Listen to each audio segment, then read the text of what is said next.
What's up, ladies and gentlemen? My name is Seth, and we are back again for another Trove.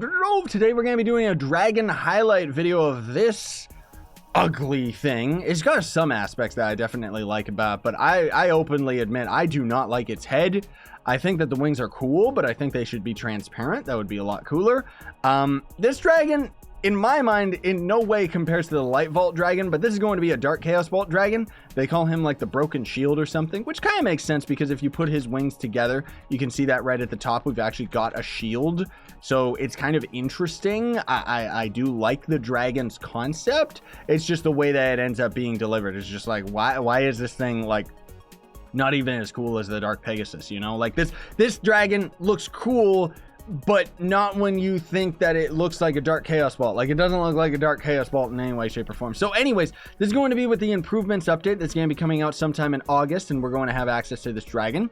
Of course, Dark Chaos Vaults are going to end up being craftable as well, and you can see that although this is very expensive, they are going to end up being a lot cheaper than the Light Vaults, which I feel is appropriate because Light Vaults are easier to get through the contests.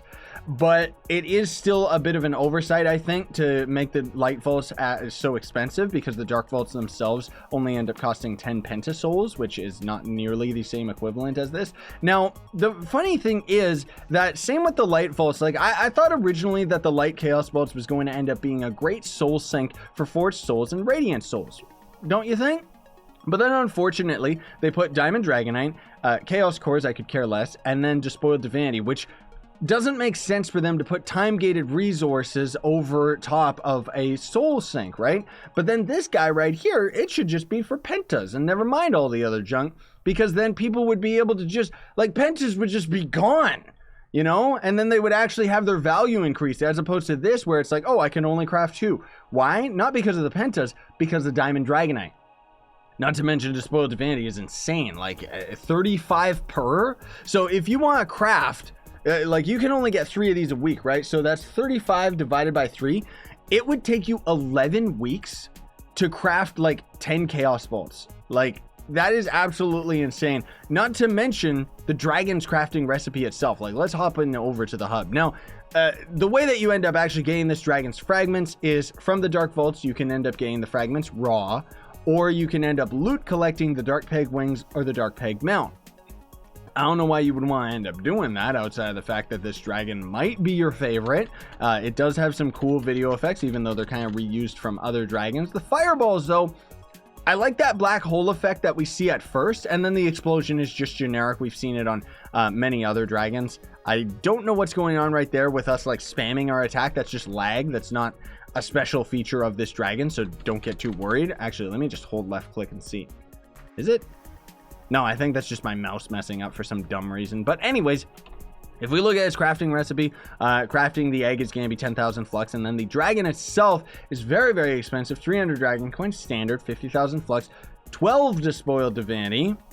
Oh, wait a minute. I completely calculated the Dark Vaults wrong. I was looking at the amount that I had, not the amount that was required. Yikes, dude. Well, anyways, obviously the Dark Vaults are not nearly as expensive as I thought. Sorry about that, guys.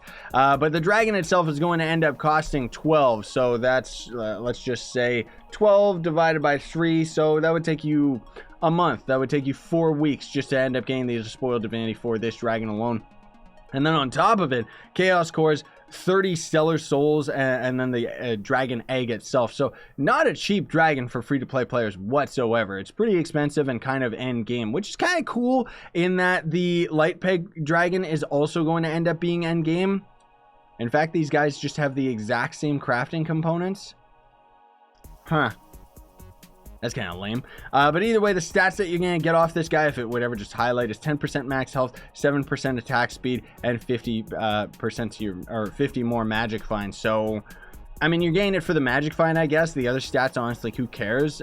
This guy's actually a little bit better, I'd say, because the energy regeneration. But I guess extra attack speed is always good, outside of the fact that most of the characters, like, the cap of attack speed is 300%, regardless of if you end up going over that percent.